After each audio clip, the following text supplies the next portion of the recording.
पिछले 1 महीने से चल रहा है श्री गोसाई जी के द्वारा विरचित श्री वल्लभाष्टक के ऊपर वचनामृत। और इस वचनामृत के अंतर्गत श्री गोकुलनाथ जी की टीका को हमने इसके अंदर बहुत भली भांति से लिया और उसको समझने का प्रयत्न किया।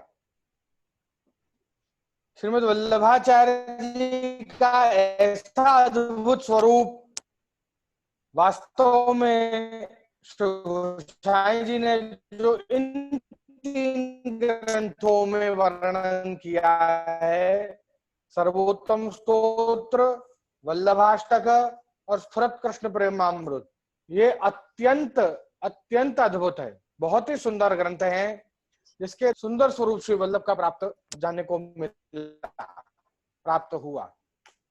मंगलाचरण करके हम प्रवेश करेंगे आज के क्रम के अंदर।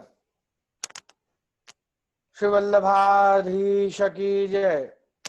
चिंता संतान हंतारो यत्पादाम्बुजरेण वहस्यान् प्रणमामि मुहुर्मुहुः। यदनुग्रहतो जन्तु सर्वदुःखातको भवेत् तमहं सर्वदा वन्दे श्रीमद्वल्लभनन्दनम्। अज्ञानतिमिरान्धस्य ज्ञानाञ्जनशलाकया चक्षुरुन्मीलितं येन तस्मै श्रीगुरुवे नमः। नमामि हृदये शेषे लीला क्षीराब्धिशायनं लक्ष्मी सहस्रलीलाभिः सेव्यमानं कलानिधिं। चतुर्भिश्च चतुर्भिश्च चतुर्भिश्च त्रिभिस्तथा षड्भिर्विराजतयोऽसौ पञ्चधा वर्णिकारं बिभ्रद्वासः कनककपिशं वैजयन्तीं च मालां रन्ध्रान् वेणोरधरसुधया पूरेन् गोपवृन्दैः वृन्दारण्यं स्वपदरमणं प्राविशद्गीतकीर्तिः। कस्तूरी तिलकं ललाटपटले वक्षस्थले कौस्तुभं नासाग्रे वरमौक्तिकं करतले वेणुकरे कङ्कणं सर्वांगे हरिचन्दनं सुललितं कंठे च मुक्तावली गोपस्त्री परवेष्टितो विजयते गोपालचूडामणि। प्रभुर्नंद कुमारो मे स्वामिनी वृषभानजा कृतार्थोऽहं कृतार्थोऽहं कृतार्थोऽहं न संशयः। वंदे नंदव्रजस्त्रीणां पादरेणुमभिक्षस। आप सभी को ये बताना चाहूंगा मैं कि जब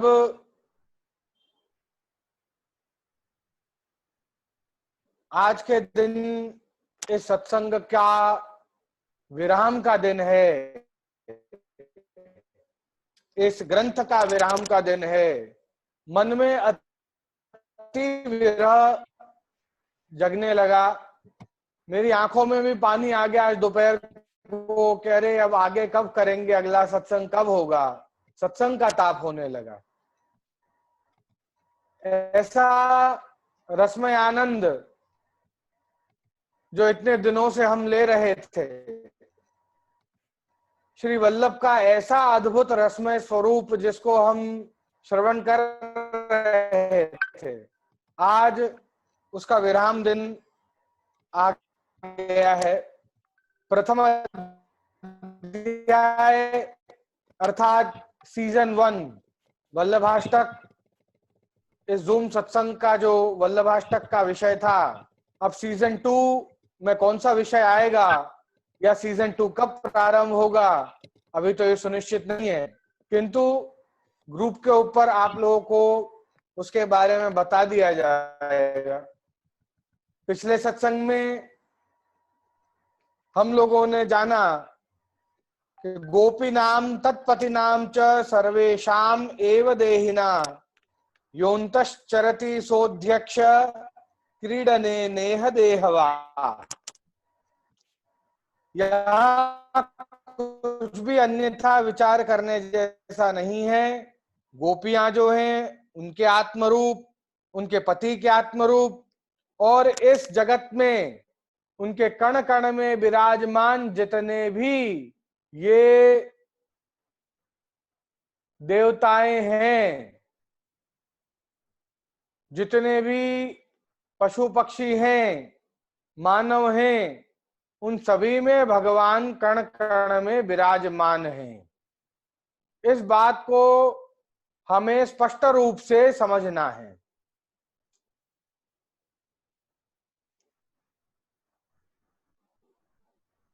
यहां पर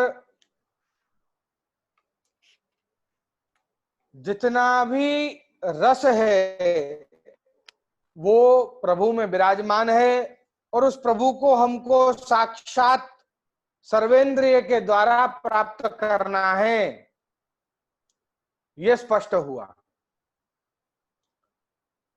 आगे 8वें श्लोक के अंदर, इस अंतिम श्लोक के अंदर प्रवेश करते हुए, इस अंतिम श्लोक में स्पष्ट होता है कि अज्ञानात् अंधकार प्रशमन पटुता ख्यापनाय त्रिलोक्याग्नित्वं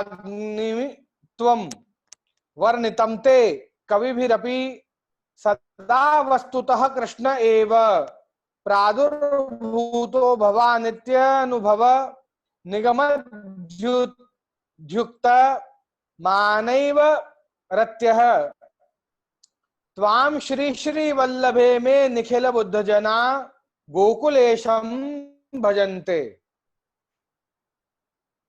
इस श्लोक के अंदर ज्ञान का प्रतिपादन किया। यह 8वां श्लोक जो है वो ज्ञान का स्वरूप है। इसका साधारण शब्दार्थ अपन करेंगे, अज्ञानाद अंगीकार प्रशमन पटु ख्यापनाय। जो अज्ञानता का जो अंधकार है उसको शमन करने का सामर्थ्य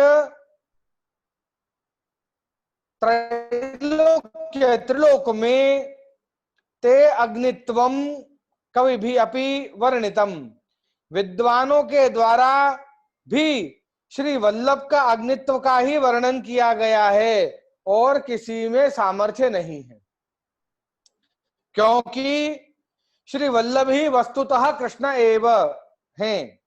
वो वास्तव में कृष्ण ही स्वयं हैं। प्रादुर्भूतो भव, जो आप साक्षात प्रादुर्भूत हुए हैं।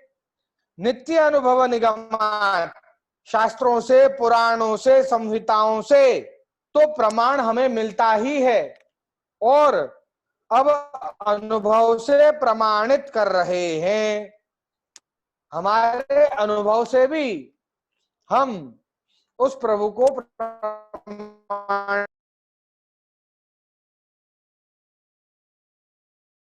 संपूर्ण विद्वान जन गोकुलेश मानकर भजते हैं, ऐसे कहा। अब यहां पर हम भावार्थ में प्रवेश करते हैं। ये तो हमने शब्दार्थ जाना। अब भावार्थ के अंदर अज्ञानात् पहला शब्द है। यथा लौकिकाग्ने ग्रहांधकार निवर्तकत्वं तथा अस्याग्नि अलौकिकत्व द्विजातीय अंधकार निवर्तकत्वम आहु।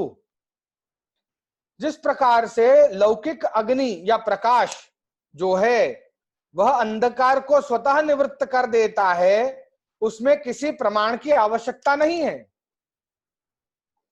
आज अगर दिया जोड़ दो, लाइट चालू कर दो, बल्ब चला दो तो अंधकार अपने आप चला जाएगा। अब तुम यो कहो कि अंधकार लाइट चालू करने से कैसे गया, प्रमाण दो इसका, तो उसके प्रमाण की आवश्यकता नहीं है। उसमें ख्याल आया आपको? वो स्वतः वो प्रमाण ही है अपने आप में, उसमें अलग से कोई प्रमाण की आवश्यकता नहीं है। बिल्कुल उसी प्रकार से जब श्री वल्लभ का प्रादुर्भाव नहीं हुआ था तब तक मायावाद का अंधकार था। श्री वल्लभ के प्रकट होते ही मायावाद एवं अज्ञान का अंधकार स्वतः ही चला गया। इसीलिए श्री वल्लभ को भक्ति मार्गाब्ज मार्तंड कहा। जो पुष्टि मार्ग के जो सूर्य हैं वो श्री वल्लभ हैं। श्री वल्लभ जिनका प्रकाश द्वारा मायावाद निराकरता, मायावाद का निराकरण हुआ, अंधकार दूर हुआ अज्ञान का। यहां भक्ति मार्ग अब्ज, भक्ति मार्ग रूपी भक्ति मार्ग अब्ज का भक्ति मार्ग अब्ज, तो भक्ति मार्ग रूपी जो कमल है वो खिल गया है उस सूर्य के उदय होने से। समझना, देखो, भक्ति मार्ग रूपी जो कमल है, भक्ति मार्ग अब्ज मार्तंड, सूर्य के उदय होने से वो खिल गया है। क्योंकि भक्ति मार्ग तो पहले से है, प्राचीन समय से है, वेदों में वर्णन है भक्ति का, तो पर तब तक वो बंद कमल था, वो कमल खुला नहीं था। खुला कब? जब श्री वल्लभ प्रकट हुए तब वो प्रौढ़ होकर खुला, वरना भक्ति तो बंद थी, बंद कमल था वो। समझ रहे? तो यहां पर इसीलिए भक्ति मार्गाब्ज मार्तंड कहा कि वो भक्ति रूपी कमल को खिलाने वाले ही श्री वल्लभ हैं, ये कह रहे हैं। तो श्री वल्लभ अग्नि स्वरूप हैं, इसलिए विजातीय अंधकार की स्वतः निवृत्ति हो गई है, ऐसा श्री वल्लभ प्रकट होकर आपने कृपा करी। विजातीयाम अंधकारा गणयेति अज्ञानात् अंधकार इति, अज्ञानम आदिर योषाम इति व्युत्पत्त्याः। तो जिस यहां पर जो आदि शब्द का, जो आदि में अंधकार का जो वर्णन किया है, तो विजातीय अंधकार का जो वर्णन किया है, तो आदि पदेन काम क्रोध लोभ मोह मद मत्सर्यात् आदयः, यहां आदि शब्द से ये काम क्रोध लोभ मोह मद और मत्सर कहा। ठीक है, तो ये भगवद मार्ग प्रतिबंधकाः, ये भगवद मार्ग में प्रतिबंध रूप हैं, ये भगवान की प्राप्ति नहीं होने देते हैं। ठीक है, तो जिसमें हम अपना गंतव्य को प्राप्त न करें, समझो वही अंधकार है। हम जिस मार्ग को पकड़ लें और फिर भी अपने गंतव्य को, अपने लक्ष्य को प्राप्त ना करें, तो समझ लो अंधकार का मार्ग है वो मार्ग सही नहीं है जो आपने चुन रखा है, ये अर्थ हुआ उसका। तो कह रहे हैं कि ये जो सारे जो अंधकार के हैं वो प्रभु प्राप्ति में मार्ग में अड़चन लाते हैं, उसको प्रतिबंधक बनते हैं। तो ऐसे को प्रशमन पटुता प्रकर्षेण शमन प्रशमन, ऐसा कह रहे हैं। शमन नहीं, प्रशमन। तो बिल्कुल अच्छी तरह से जो शमन हो जाए उसको प्रशमन कहा। ऐसा अंधकार का प्रशमन करने में पटुता, आप निष्णात हैं या आप चतुर हैं, सामर्थ्यवान हैं, पटुता का अर्थ ही है। तो काम क्रोध लोभ आदि जो अंधकार है उनका शमन अन्य मार्गों में भी बतलाया है, तो यहां क्या विशेष प्रकार है? तो कह रहे हैं कि जितने भी दोष हैं अन्य मार्गों के अंदर उनका शमन का प्रकार है, किंतु पुष्टि मार्ग के अंदर जो उन दोषों का जो विषयोन्मुक्ता है उसको वो बदलकर और भगवतोन्मुक्ता कर देते हैं। जय हो। कि जितने भी, समझो कि जैसे क्रोध है तो क्रोध प्रभु परक हो जाएगा,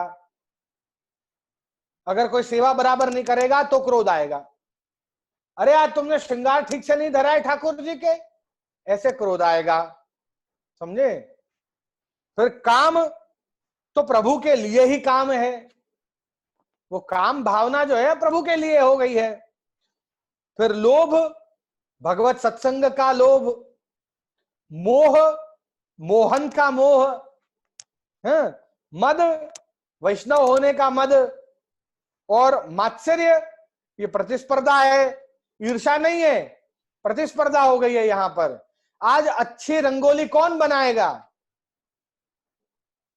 आज अच्छे से मंत्र वस्त्र कौन करेगा?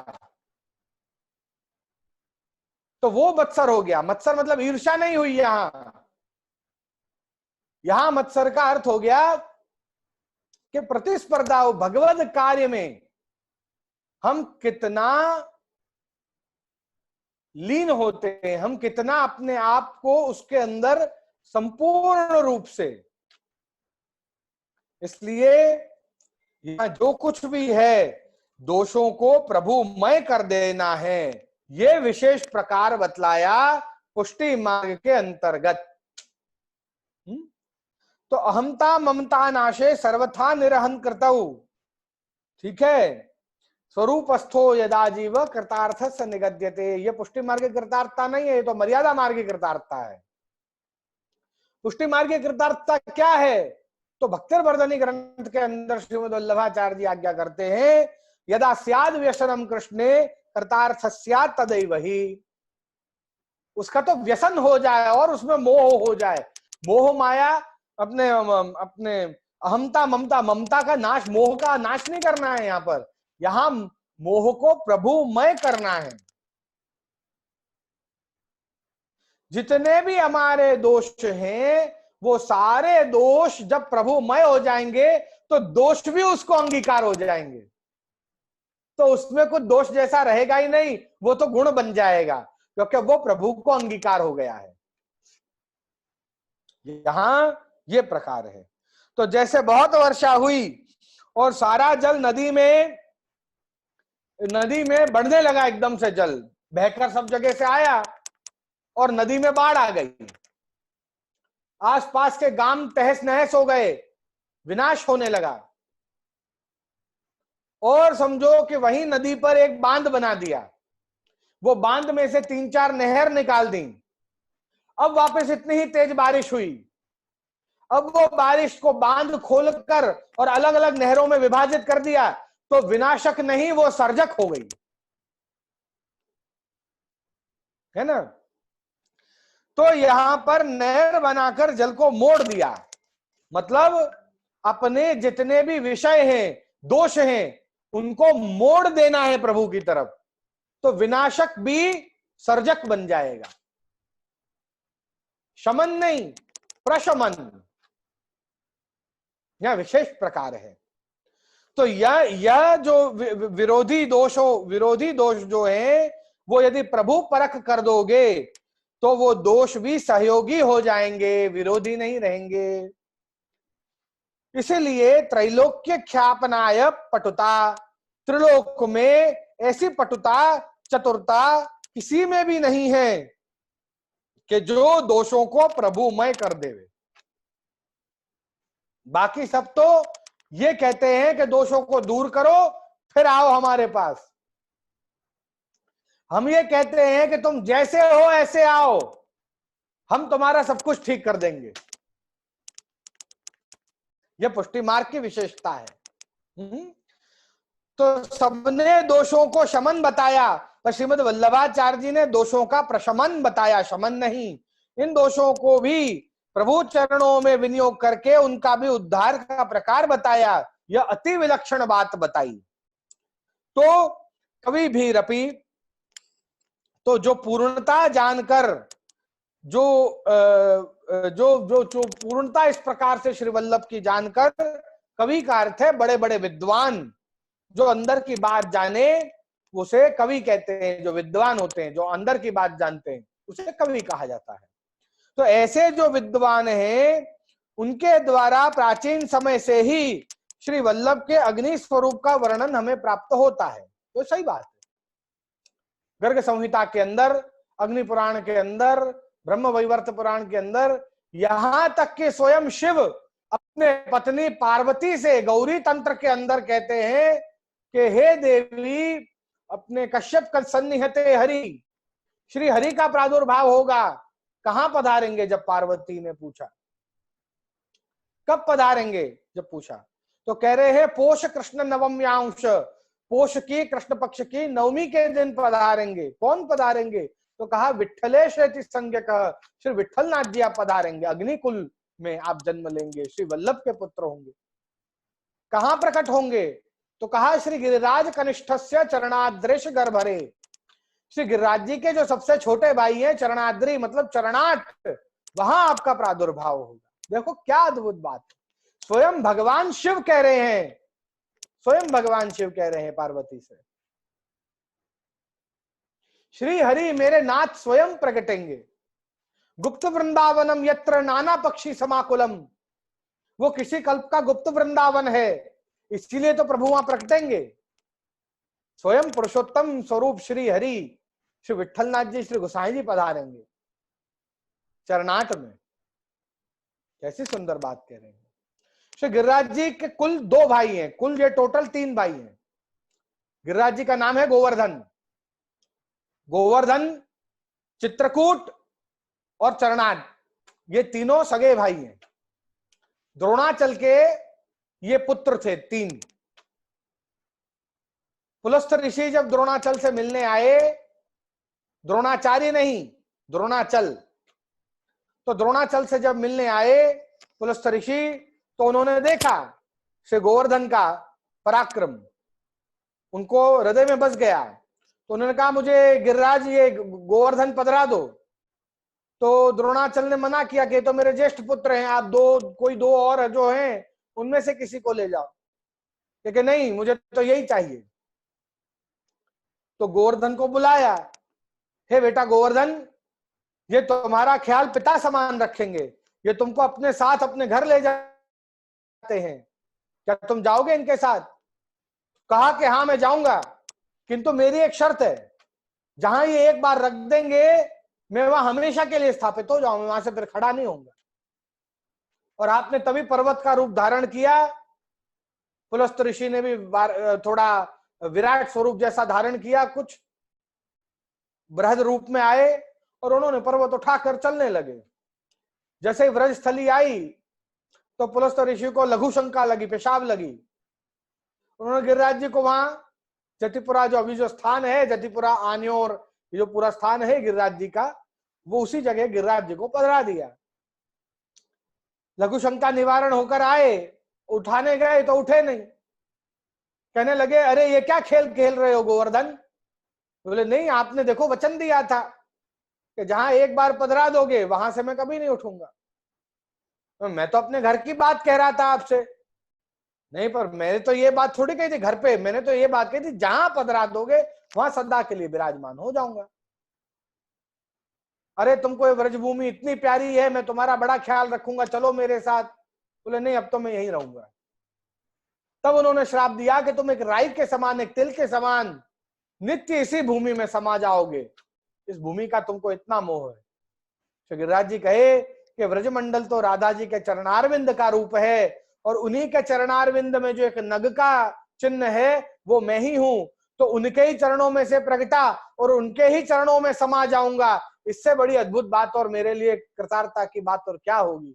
ऐसा कहकर श्री गिरिराज जी सदा के लिए आज वहीं विराजमान है और अपन सभी जीवों पर कृपा कर रहे हैं। सोचो।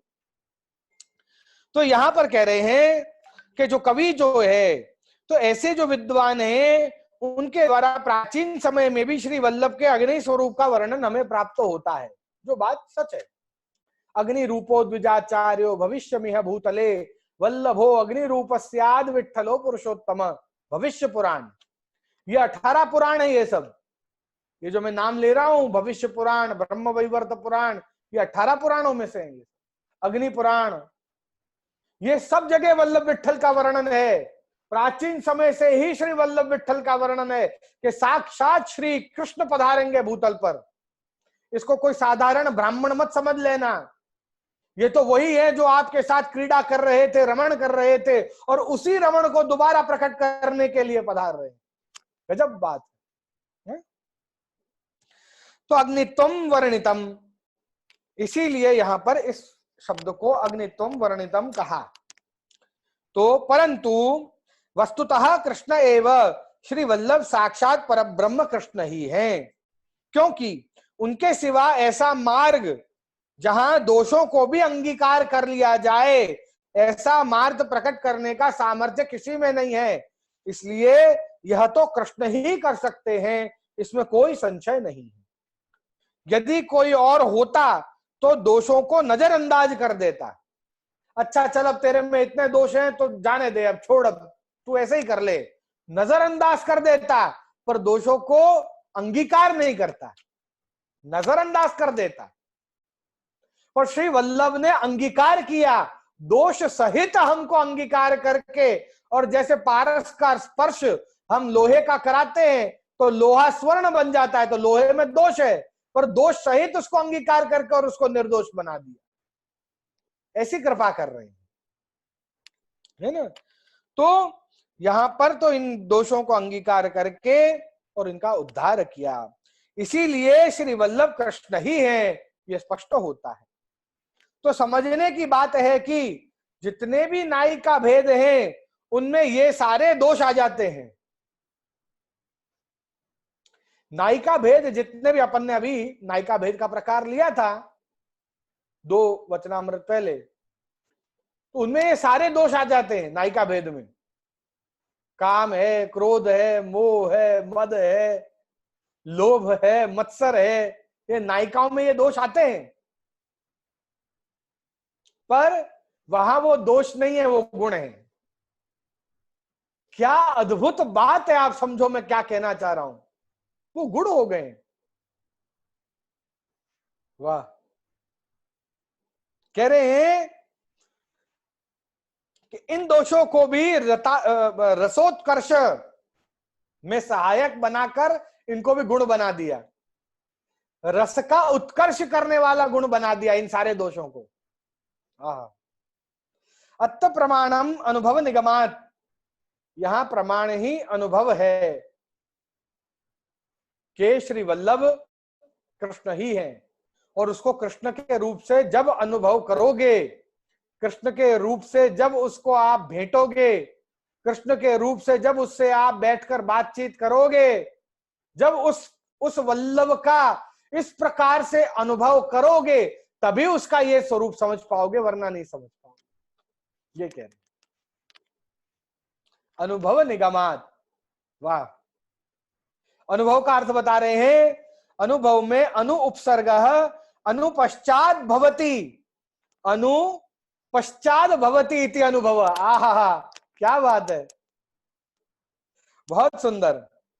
महत्तामानाम अंतःकरणम प्रमाणम, देखो इसका विस्तार कर रहे हैं कि जब धर्म का निर्णय लेने की बारी आती है, जब धर्म के संबंधित को निर्णय लेना हो, तो 4 वस्तु द्वारा उसको प्रमाणित किया जाता है।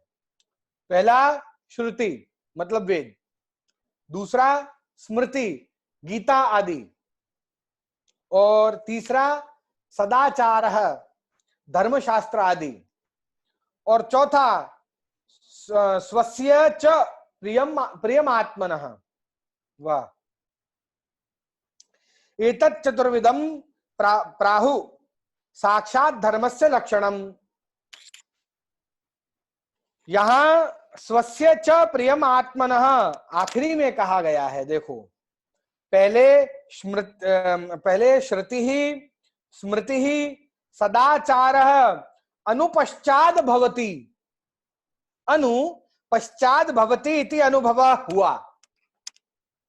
मतलब पहले वेद का ज्ञान प्राप्त करें, श्रुति, फिर स्मृति, फिर सदाचार शास्त्रों का ज्ञान, गीता का ज्ञान, उसके बाद अनुपश्चात भवति इति अनुभव। पहले इनका अनुभव प्राप्त करने के बाद जब आप स्वस्य च प्रियम आत्मनः का ज्ञान प्राप्त, मतलब ज्ञान नहीं है वो तो, पहले प्रियता है, वो तो स्नेह है फिर तो प्रभु के प्रति, ठीक है। तो जब इस प्रकार से करेंगे तब ही आपको सेवा में आनंद आएगा और आपका प्रेम दृढ़ बना रहेगा, अन्यथा आपका प्रेम डगमगा सकता है ना। तो शास्त्रम अवगत्यमानो वाक काई श्री कृष्ण सेव्य, श्री वल्लभ आज्ञा कर रहे हैं। तो इन तीनों को जो पढ़ चुका है, इन तीनों को, वेदों को, गीता को और धर्मशास्त्रों को जो पढ़ चुका है, उसके लिए स्वस्य च प्रियमात्मनः, उसका अंतःकरण, उसका हृदय का अनुभव भी प्रमाण कहलाएगा। वाह, क्या बात कह रहे हैं। देखो,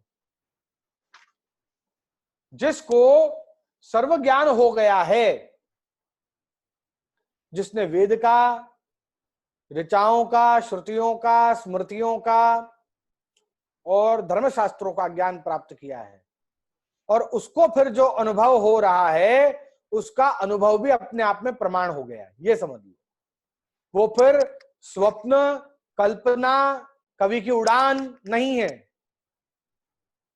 वो साक्षात अनुभव है, वह सत्य है, प्रमाणिक है, क्योंकि वो अब हर प्रकार से भगवत स्वरूप को पहचान चुका है और उसे प्रेम हुआ है, तो अब उसका प्रेम एकदम दृढ़ है, डगमगाता हुआ नहीं है, दृढ़ प्रेम है। प्रभु में उसको अविश्वास नहीं होगा। अगर उसके जीवन में कोई बहुत कठिन समय आ गया, अरे भगवान जैसा कुछ है ही नहीं, ऐसा नहीं होगा। उसका प्रेम डगमगेगा नहीं, स्थिर बना रहेगा। तब उसको जो अनुभव होगा, अंतःकरण में से जो स्फुरन होगी, वो स्फुरन जो उसकी है वो प्रमाण है, ऐसे कह रहे हैं। तो भगवत लीलाओं में से कुछ भी चीजें, कुछ चीजें जो हैं, भगवत लीलाओं में से कुछ चीजें जो हैं वो अनुकरणीय हैं, और कुछ चीजें जो हैं वो श्रवणीय हैं, और कुछ चीजें जो हैं वो दर्शनीय हैं।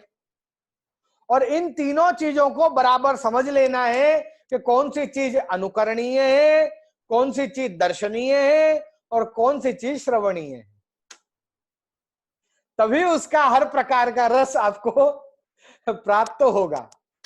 ठीक है, बहुत सुंदर यहां पर अनुभव का वर्णन कर रहे हैं। शिला सलील व्यहरये, सलील व्यह शिला गई पुनः। अनुभव की बात है। देखो, जब महारास हुआ तो इतना प्रेम रस बरसा, इतना प्रेम रस भरा वहां पर कि शिला तो जल बन गई और जल शिला बन गई।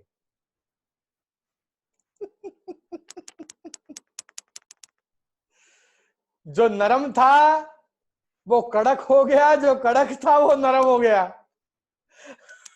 बहुत अद्भुत रसमय बात कह रहे हैं, बहुत रसमय बात कह रहे हैं। जो शिला थी वो जल बन गया, जो जल था वो शिला बन गया।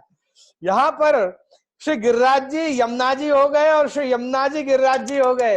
यहां श्री गिरिराज जी को भगवत भाव रूप से देखना हमको, है ना, गोवर्धन नाथ रूप से दर्शन करना है।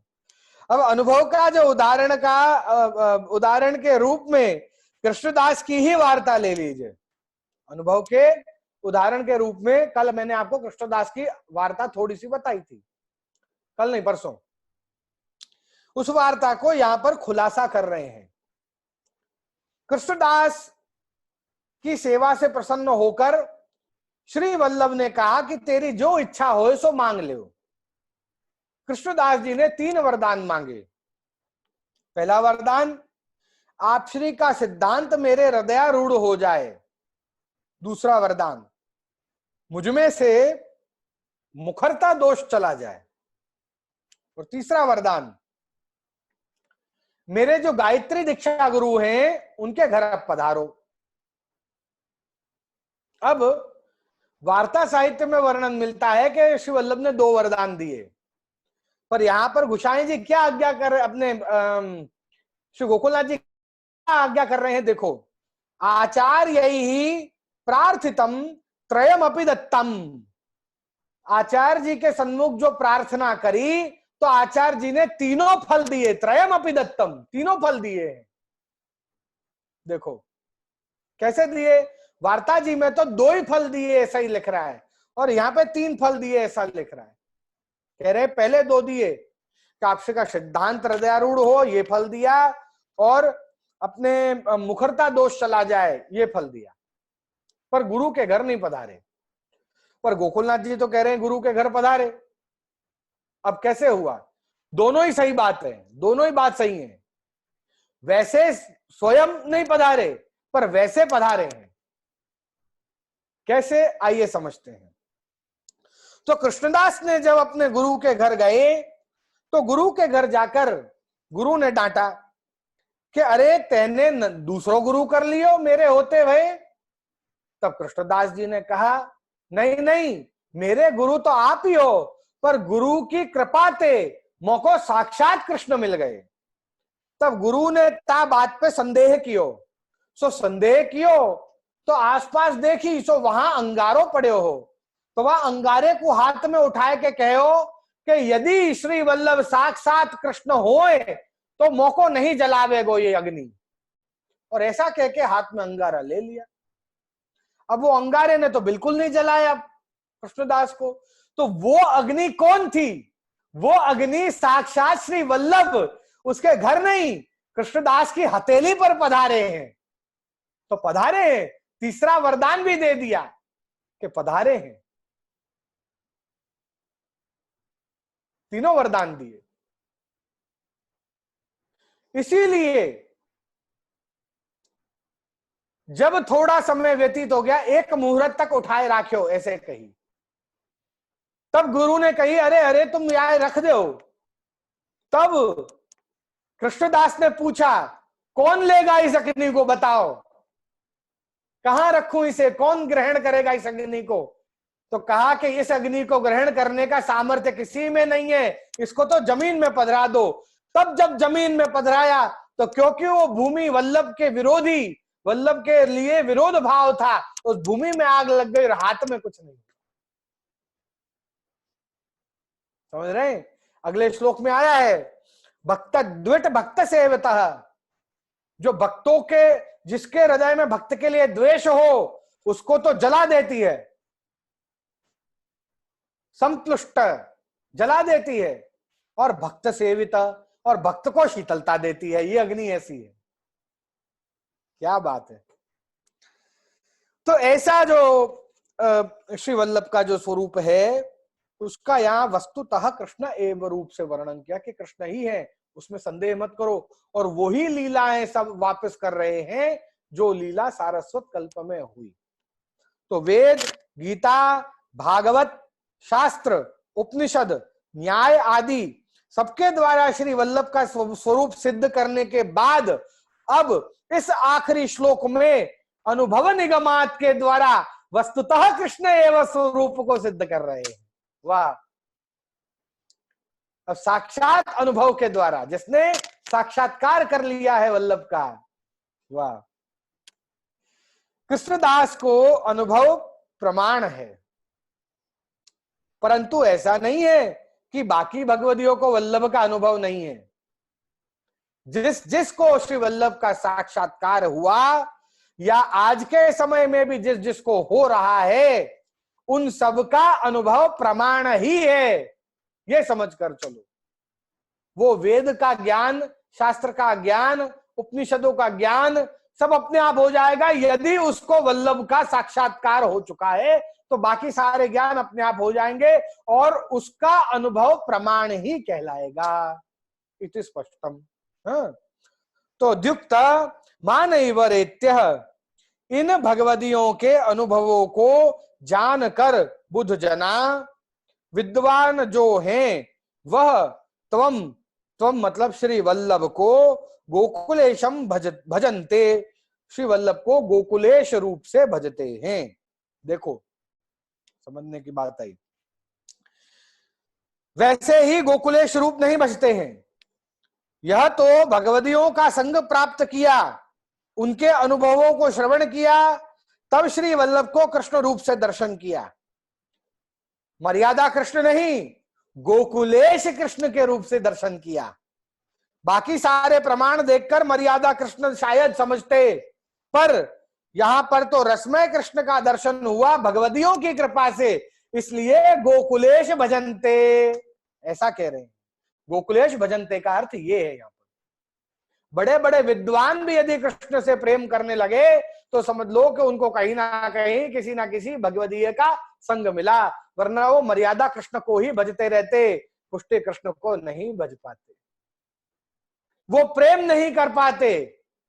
जैसे वसुदेव देवकी माता पिता होते हुए भी भगवान को गले से नहीं लगा पाए, उनके मन में यही रहा, अरे तो भगवान है, भगवान को थोड़ी छू सकते हो, अरे ये तो वल्लभ है, वल्लभ को थोड़ी तुम भेंट सकते हो, अरे तो जगत गुरु है, ये तो गुरु की पदवी है, यही हमारे विचारों को छोटा कर देता है, हमको दृक दृष्टि ही नहीं दे पाता, हम उससे पर देख ही नहीं पा रहे। अब वस्तुतः कृष्ण एव, यह कृष्ण ही है। अब कृष्ण के साथ जो जो लीलाएं हुई वो सब होंगी और हो रही हैं, ये कह रहे हैं। तो वारद्वयम श्रीपद प्रयोगात परमानंद शक्ति भेदेन द्विरूपत्वात् उभय वल्लभ उक्त्या। श्री श्री वल्लभे में, अब ये जो 2 बार जो श्री का उपयोग हुआ है वो क्यों हुआ है, उसका प्रकार बता रहे।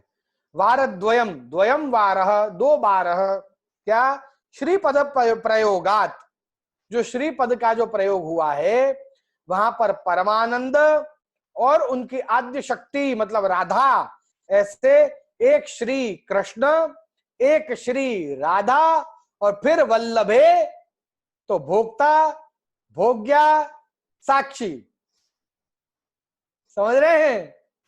श्री श्री वल्लभे, इस प्रकार से, या कृष्ण के वल्लभ, राधा के वल्लभ, श्री श्री वल्लभे में कृष्ण के वल्लभ, राधा के वल्लभ, संयुक्त वल्लभ, भोक्ता, भोग्या, साक्षी। इस प्रकार से कह रहे हैं। तो तत्तृतीयात्मक स्वरूप का वर्णन किया। इस प्रकार से यहां पर इस ग्रंथ के अंदर श्री वल्लभ का साक्षात कृष्णमय स्वरूप का वर्णन किया और उसी प्रकार की सर्वलीलाओं को प्रकट किया। जो अधिकारी जीव है उसको ही ये समझ में पूर्ण रूप से आवेगा, नहीं तो श्रवण करने के बाद भी वो समझ नहीं पाएगा। जिसकी पात्रता है उसी में श्री वल्लभ का रस भराया जाएगा, अन्यथा वो पात्र में यदि छेद होगा कहीं तो रस भर के भी खाली हो जाएगा। कह रहे हैं श्री गोसाई जी के चरण कमलों की कृपा से श्री वल्लभाष्टक का वर्णन किया। हे श्री वल्लभ, मैं आपका चाकर हूं, मैं आपका दास हूं, इसलिए क्षमा करें यदि कोई भी कमी रह गई हो इस ग्रंथ के वर्णन के अंदर। श्री गोसाई जी के चरण कमल के पराग से अनुरंजित जो हो गया है मेरा चित्त, श्री गोकुलनाथ जी के द्वारा श्री वल्लभाष्टक का जो विवरण का जो श्रवण हमने अपने अपने अधिकार अनुसार जो किया, हृदय से विनती है प्रभु चरणों में, श्री गोकुलनाथ जी के चरणों में कि यह वल्लभाष्टक हमें फलित हो। ऐसा श्री वल्लभ का सत्संग हमारे हृदयारूढ़ हो, ऐसा श्री वल्लभ का स्वरूप हमारे इन नेत्रों, रसमय नेत्रों द्वारा हम उसका दर्शन कर सकें। हम श्री वल्लभ का ऐसा स्वरूप प्राप्त कर सकते हैं। श्री वल्लभाष्टक में श्री वल्लभ का अत्यंत अलौकिक रसमय स्वरूप का वर्णन है। श्री गोसाई जी के द्वारा उसका वर्णन हुआ एवं श्री गोकुलनाथ जी ने उज्ज्वल रस को प्रकट किया। उज्ज्वल रस जो है वो अलौकिक श्रृंगार है। उज्ज्वल रस अलौकिक श्रृंगार है। बहुत बड़ी बात कह रहा हूं मैं आपसे। इसके अंदर अद्भुत रस और भक्ति रस, ये 2 रस विराजमान है उज्ज्वल रस के अंदर। थोड़ा सा आप अपने साहित्य पढ़ेंगे तो उज्ज्वल रस के बारे में पता चलेगा आपको। उसमें अद्भुत रस और भक्ति रस 2 रस विराजमान है। और ऐसा जो रसमय त्रिवेणी संगम, त्रिवेणी संगम अर्थात श्री वल्लभ का स्वरूप, श्री विठ्ठल का अनुभव और श्री गोकुलनाथ जी का वर्णन, ऐसा त्रिवेणी संगम या श्री वल्लभ का स्वरूप, श्री गोसाई जी का वर्णन और अपने श्री गोकुलनाथ जी का इसमें जो उज्जवल रस जो गोकुलनाथ जी ने प्रकट किया, वह उज्जवल रस जो श्रृंगार है, जो श्रृंगार है। तो श्री वल्लभ का स्वरूप, श्री विठलनाथ जी के वस्त्र और श्री गोकुलनाथ जी का श्रृंगार, समझ रहे हैं? या इस प्रकार से ले लें अपन, तो ऐसा अद्भुत रसमय स्वरूप श्री वल्लभ का अपने सन्मुख जो प्रकट हुआ, इस 1 महीने का सत्संग श्रीमद वल्लभाचार्य जी के उत्सव के निमित्त में, एवं ये जो कोविड-19 अपने कोरोना वायरस के कारण जो हम सब अपने घर पर हैं, और ऐसे समय जो हमारी मनोस्थिति विक्षिप्त हो रही है, ऐसे समय पर सत्संग का सहारा एक बहुत बड़ा सहारा होता है। और ऐसे समय में ऐसा अद्भुत श्रीमद वल्लभाचार्य जी के स्वरूप का वर्णन वल्लभाष्टक के अंदर हमें जो प्राप्त हुआ, उसको प्राप्त करके वास्तव में यह जीवन कृतार्थ हुआ है। ऐसा स्वरूप और किसी का नहीं। इस सत्संग के अंदर प्रत्यक्ष रूप से, परोक्ष रूप से जो कोई भी जुड़ा हुआ है, उस सभी को मैं यहां आशीर्वाद देता हूं। श्री वल्लभ को हृदय में याद करके, श्री विठल को, श्री घनश्याम जी को हृदय में याद करके, श्री वल्लभ विठल की कृपा इन सभी पर विराजमान रहे। मेरे जितने भी प्रियजन हैं, जो मेरे ट्रस्ट से भी जुड़े हुए हैं, श्री वेणुनाथ ऑर्गेनाइजेशन से, एवं साथ ही साथ इस कार्यक्रम को आयोजित करने के अंदर जिन्होंने दिन रात एक कर दिया, ऐसे अनेक वैष्णवों को मैं आशीर्वाद देता हूं। मैं विशेष रूप से प्रणय जी को, नंदिनी जी को, अपने नीलम बेन को, अर्पण भाई को, दक्षा बेन को, अनुभव जी को, वेदांत जी को, अपने रंगेश भाई जयश्री बेन को, एवं ऐसे अनेक प्रकार के वैष्णव जो इसके अंदर सहायक रूप रहे और प्रत्यक्ष परोक्ष रूप से इस कार्यक्रम को सही रूप से चलाने के लिए दिन रात एक जिन्होंने किया, और इनकी वीडियो आप तक ना पहुंची तो आप लोगों की खूब गालियां भी खाई, शांत रहे, आप लोगों को समय समय पर वीडियोस, ऑडियोज अपडेट करते रहे। ऐसे प्रकार से जुड़े हुए सभी वैष्णवों को मैं भावना से श्री ठाकुर जी की प्रसादी चीर रूपी उपरना उड़ाता हूं, और आप सभी की सराहना करता हूं कि ऐसे अद्भुत कार्य आप नित्य करते रहें।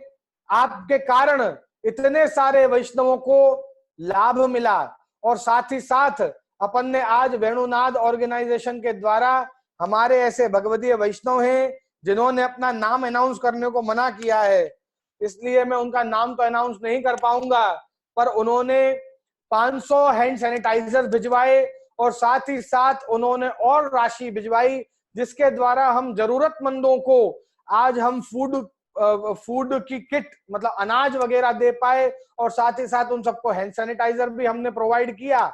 और जिसके साथ हमने अपने विस्तार के जितने भी पुलिस स्टेशन हैं, जो दिन रात धूप में खड़े रहते हैं और इतने अपने कोरोना वायरस वाले लोगों के मिलते रहते हैं, तो उनकी सुरक्षा के लिए भी उनको अपन ने ढेरों हैंड सैनिटाइजर्स पधराए, जिसके कारण सारे पुलिस के कर्मचारियां जो हैं वो सब सुरक्षित रहें इस वायरस से। तो ऐसा सद्भाव, ऐसा इन भगवदियों के हृदय में आया।